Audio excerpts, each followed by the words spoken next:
Autour du monde, la suite. Merci d'avoir choisi France 24 pour vous informer sur le monde. On partira d'abord pour les Philippines où le puissant typhon Fongyong a touché terre. Le très puissant typhon Fongyong a frappé de plein fouet la côte est des Philippines ce dimanche. Je vous le disais dans les titres, la visite d'Ahmed al-Shara en territoire américain, première visite d'ailleurs d'un président syrien depuis 1946 et l'indépendance du pays.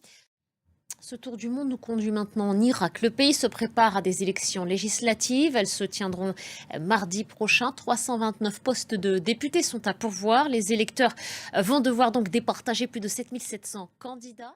On en vient à cette riposte de Kiev. Des frappes ukrainiennes ont visé le territoire russe. Les régions frontalières de Belgorod, Koursk et Voronezh ont été touchées. Sur le terrain, les techniciens travaillent d'arrache-pied pour rétablir le courant, mais les dommages causés aux installations énergétiques pourraient priver le pays d'au moins un quart de sa production électrique. Dans la capitale, on s'efforce tout de même de continuer de vivre et travailler malgré le blackout. Regardez.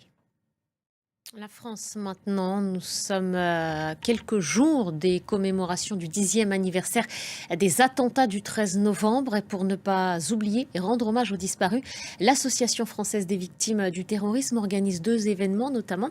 Le premier, c'est une course de la liberté. C'était ce matin au départ du Stade de France. Paul-Luc Monnier et Sarah Lerche étaient sur place. Voici leur reportage. Et restez avec nous pour l'essentiel de l'actualité.